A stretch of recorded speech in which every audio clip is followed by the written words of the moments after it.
तो चलिए बात करते हैं एक ऐसी सरकारी बैंक नौकरी की जिसके लिए कई ग्रेजुएट्स इंतजार कर रहे होंगे। इंडिया पोस्ट पेमेंट्स बैंक ने ग्रामीण डाक सेवकों के लिए एग्जीक्यूटिव पदों पर एक बड़ी भर्ती निकाली है। आइए इस पूरे नोटिफिकेशन को आसान भाषा में स्लाइड बाय स्लाइड समझते हैं। सबसे पहले तो सबसे जरूरी बात, कुल कितनी वैकेंसी हैं? तो जवाब है 348। पूरे देश में 348 एग्जीक्यूटिव पदों पर भर्तियां होनी हैं, जो कि वाकई एक बहुत अच्छा नंबर है। इस पूरी भर्ती प्रक्रिया को ठीक से समझने के लिए हम इसे 5 हिस्सों में देखेंगे। पहले, ये अवसर क्या है, फिर नौकरी के मेन डिटेल्स क्या हैं, कौन इसके लिए अप्लाई कर सकता है, सिलेक्शन कैसे किया जाएगा, और आखिर में अप्लाई करने का स्टेप बाय स्टेप गाइड। तो शुरुआत करते हैं पहले पॉइंट से। आखिर ये मौका है क्या? देखिए, ये भर्ती निकाली है इंडिया पोस्ट पेमेंट्स बैंक, जिसे हम IPPB भी कहते हैं, और पोस्ट का नाम है ग्रामीण डाक सेवक एग्जीक्यूटिव। चलिए इस जॉब का एक क्विक ओवरव्यू लेते हैं।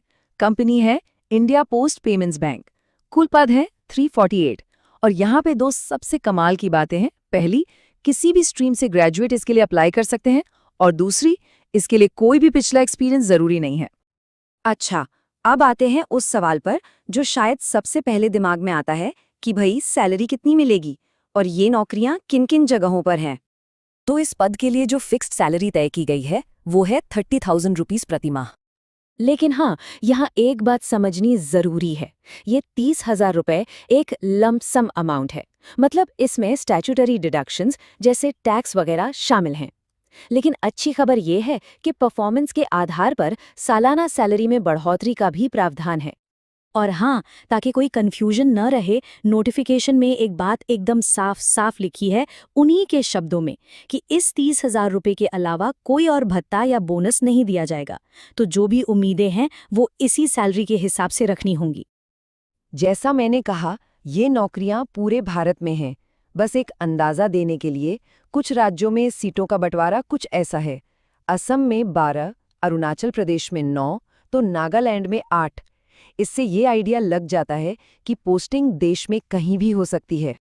चलिए अब आते हैं सबसे अहम सवाल पर, क्या कोई कैंडिडेट इस नौकरी के लिए एलिजिबल है? कौन कौन सी शर्तें हैं जो पूरी करनी होंगी? आइए देखते हैं। और यहाँ पे एक बहुत अच्छी बात है, योग्यता की शर्तें बहुत ही सीधी साधी रखी गई हैं। बस किसी भी मान्यता प्राप्त यूनिवर्सिटी से ग्रेजुएशन की डिग्री होनी चाहिए, और जैसा कि पहले बताया, किसी भी तरह के एक्सपीरियंस की कोई ज़रूरत नहीं है। ये फ्रेशर्स के लिए एक सुनहरा मौका है। अब अगर उम्र की बात करें तो कैंडिडेट की उम्र 20 से 35 साल के बीच होनी चाहिए। और हाँ, ये उम्र कैलकुलेट करने की जो कट ऑफ डेट है वो है 1 अगस्त 2025। ये तारीख बहुत ज़रूरी है, इसे ध्यान में रखना होगा। ठीक है, तो अगर कोई एलिजिबल है तो अगला सवाल उठता है कि सिलेक्शन होगा कैसे? क्या कोई परीक्षा होगी?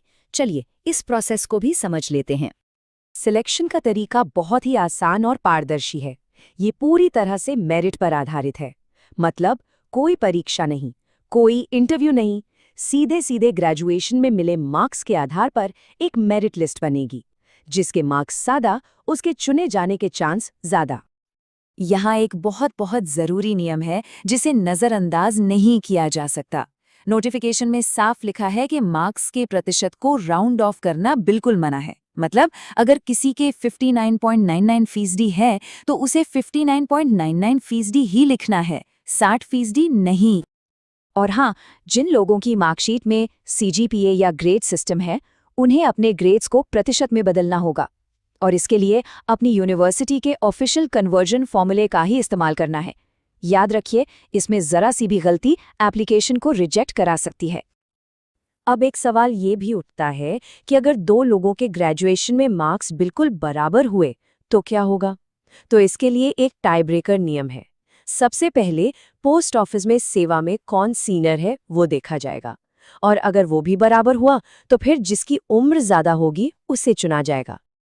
चलिए अब हम आ गए हैं इस पूरी प्रक्रिया के आखिरी और सबसे ज़रूरी हिस्से पर, यानी अप्लाई कैसे करना है। ये तारीखें तो कैलेंडर में अभी से मार्क कर लेनी चाहिए। ऑनलाइन एप्लीकेशन 9 अक्टूबर 2025 को शुरू होंगी और अप्लाई करने की आखिरी तारीख है 29 अक्टूबर 2025। अप्लाई करने का तरीका सिर्फ और सिर्फ ऑनलाइन है। इसके लिए ऑफिशियल वेबसाइट ipponline.com पर जाना होगा। मेरी एक सलाह है कि अप्लाई करने से पहले एक बार खुद सारे नियम कायदे पढ़ लें। और हाँ, आखिरी दिन का इंतजार तो बिल्कुल न करें, क्योंकि अक्सर वेबसाइट पर बहुत लोड होता है। इस एप्लीकेशन के लिए सभी उम्मीदवारों को 750 रुपए की फीस देनी होगी, और ये भी ध्यान रखना है कि ये फीस नॉन रिफंडेबल है। मैं इस बात पर फिर से जोर देना चाहूंगा, ये जो फीस है ये किसी भी हालत में वापस नहीं की जाएगी। एक बार पेमेंट हो गया तो वो फाइनल होगा। इसे भविष्य की किसी और भर्ती के लिए भी एडजस्ट नहीं किया जाएगा। तो सब कुछ जानने के बाद एक सवाल तो बनता है, एक बिल्कुल सीधी भर्ती प्रक्रिया, कोई एक्सपीरियंस की शर्त नहीं और करियर की शुरुआत के लिए एक अच्छी सैलरी, क्या ये उन लाखों ग्रेजुएट्स के लिए एक आदर्श मौका नहीं है जो एक अच्छी नौकरी की तलाश में है? ये वाकई सोचने वाली बात है।